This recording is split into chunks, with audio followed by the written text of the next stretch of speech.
Jonathan Lee Riches Investigates. I am covering the Moscow, Idaho Bryan Kohberger case. Will Latah County Prosecutor Bill Thompson make a sweetheart deal with Bryan Kohberger and his defense team? Will he get a plea bargain? I ask that because Bill Thompson, the Latah County Prosecutor, has a history of making sweetheart deals with defendants. There has been multiple defendants in the past that were charged with first-degree murder, attempted first-degree murder, and other serious crimes. But they worked out deals. Prosecutor worked out deals, and these people got reduced sentence. I'm about to share with you another case. I've been sharing some cases on prior videos about this prosecutor, but here's another one where the family of the victims were not happy with the sentence and the plea deal that Bill Thompson arranged. Let's talk about the case of Keegan Tennant. Keegan Tennant, a few years back, 2017, he was a 17-year-old individual, shot and killed his friend, Tim Reeves.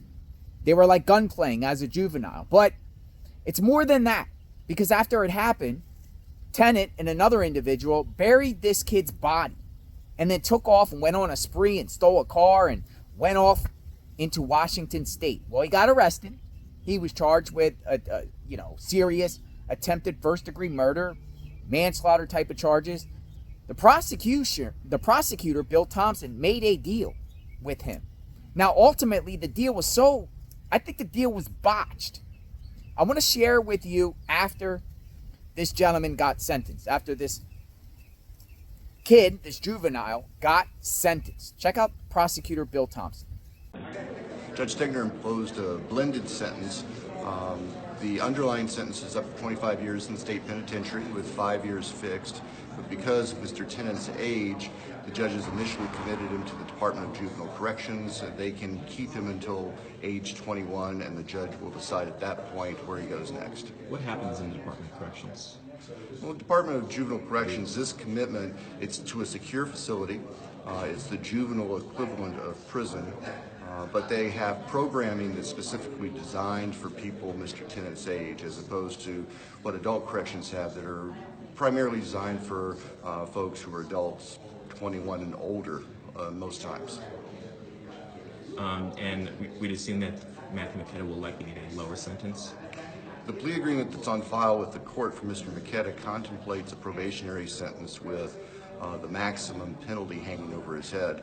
It's important to keep in mind Mr. McKetta was not even present when Tim Reeves was killed. He was away from the scene, so he only participated in what happened after the shooting. Do you feel this sentence is appropriate for the crimes that were committed? Oh, well, the sentence for Mr. Tennant today is very appropriate. We appreciate Judge Stegner considering it as carefully as did. This is a good sentence. So Thompson was like, he got a blended sentence. Since he's a juvenile, he'd be placed in a secure juvenile facility. Notice he says the words up to 21. And then at that point, an adult judge will decide where he goes from there into the prison system or whatnot. But that doesn't seem like that's the case of Keegan Tennant's path. I'm going to show you what happened to him after that sentence. This is a news report from 2022, last year. Former Pullman man who shot and killed Pullman High School student Tim Reeves in 2017 facing probation violations, including gun possession. The former Pullman resident who shot and killed Pullman High School student Tim Reeves during a camping trip 5 years ago is facing multiple probation violations, including possessing a gun. 22-year-old Keegan Tennant pleaded guilty to involuntary manslaughter, aggravated assault, concealing evidence, and principal to robbery for the shooting death. Tennant shot and killed Reeves while the teenagers were engaging in gunplay during a camping trip near Troy in July of 2017. Tennant and then 17-year-old Matthew McKetta hid the body and fled to north central Washington after stealing a vehicle at gunpoint in Moscow. Wow, looks like a crime spree here. The case was initially handed handled by former Latah County Second District Judge John Stegner, who is now a justice on the Idaho State Supreme Court. Judge Stegner sentenced Tennant in 2018 when he was still 17 years old, handing down a blended sentence which included 20 years probation and a possible 30-year prison term. Tennant began his sentence by spending about a year in the juvenile detention facility. He was then placed in a halfway house style program for juvenile offenders by the current judge, John Judge, in 2019. That move was requested by Tennant and the Idaho Department of Juvenile Corrections over objections from prosecutor Bill Thompson. Tennant now faces 6 probation violations that include a recent conviction for being a felon in possession of a firearm. A warrant for probation violations was issued for his arrest last fall in southern Idaho. His probation officer in Boise discovered that Tennant moved from his Boise residence, quit working, and stopped paying his court fines. Boise police found Tennant at a pizzerella and took him into custody on a warrant. They discovered a pistol and marijuana in his backpack. Tennant pleaded guilty to the illegal gun possession felony and was sentenced last week. Tennant has since been transferred to the Latah County Sheriff's Office in Moscow on a local arrest warrant for probation violations. He's scheduled back in court. He faces up to 30 years in prison. So Bill Thompson works a deal out with this guy when he was 17 for to plead to involuntary manslaughter and a bunch of other charges for his crime spree. Bill Thompson then talked to the media and was acting like he'll spend up to 21 being in a juvenile facility and then possibly going on to, it'll be up to a judge to decide what prison he goes to finish his sentence. However, he only ended up spending a year in a juvenile facility, got out in a halfway house, and then started committing crimes again. Then Bill Thompson objected to that, but it's too late. Why did Bill Thompson even make a plea bargain for that plea bargain in the first place? Let me know what you think. He only spent 1 year in a juvenile facility, went into a halfway house. Now the prosecutor objected to that, but got out within a year, was running free, and then did multiple amounts of other probation violations and had a gun in his backpack. So he hadn't learned his lesson. And that's the problem here. That's the problem here with, if you give somebody a sweetheart deal or you drop and reduce charges, most of the time these people, when given an opportunity, they reoffend. Most of the time, they do reoffend. And that's the concern here, where people generally have with this prosecutor, Bill Thompson.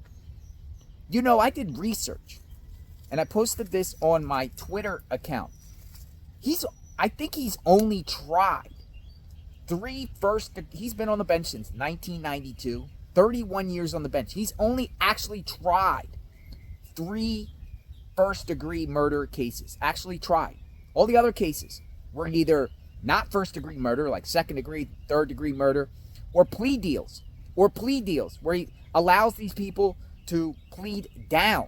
Only 3 cases. Check out my tweet. I tweeted this out on my Twitter account at JLR Investigates. Let's read it. Bill Thompson has been a Latah County prosecutor since 1992. He is a registered Democrat. In his 31 years of prosecuting cases, only 3 cases have gone to trial for first-degree murder. Dale Shackelford case in 2000, David Meister case in 2011, Charles Capone case in 2014. Every other murder case Bill Thompson prosecuted either resulted in a guilty plea bargain for reduced charges, or defendant went on trial on reduced degree of murder, i.e. second-degree murder. The Shackelford case. Shackelford convicted, but won a sentencing appeal. The case was remanded back. Life in prison. Bill Thompson did not seek the death penalty. The Meister case. Meister convicted. Case overturned because of exculpatory evidence not admitted in court. Meister retried, convicted, life in prison. Bill Thompson didn't seek the death penalty. The Capone case. Bill Thompson made a plea deal with co-defendant to testify against Capone. Capone convicted, life in prison. Bill Thompson didn't seek the death penalty. Will Bill Thompson seek the death penalty against Bryan Kohberger? Will Bill Thompson offer a plea deal for Bryan Kohberger? I asked that. Let me know what you think. 3 cases. That's it. Does he not want to go to trial, or does he just like to offer wheeling and dealing with these people? Is that what's going on in Moscow? I think it's important to know about the prosecutor and how he operates and his track record, because he's has the biggest case of his life. Now, he has people working with him, like the Attorney General's office. They brought in some deputies to help. He has a deputy in Lake County. But is he able to handle all of this? With the case I just talked about, the juvenile case, the families of Tim Reeves, the victims, were outraged. They weren't happy.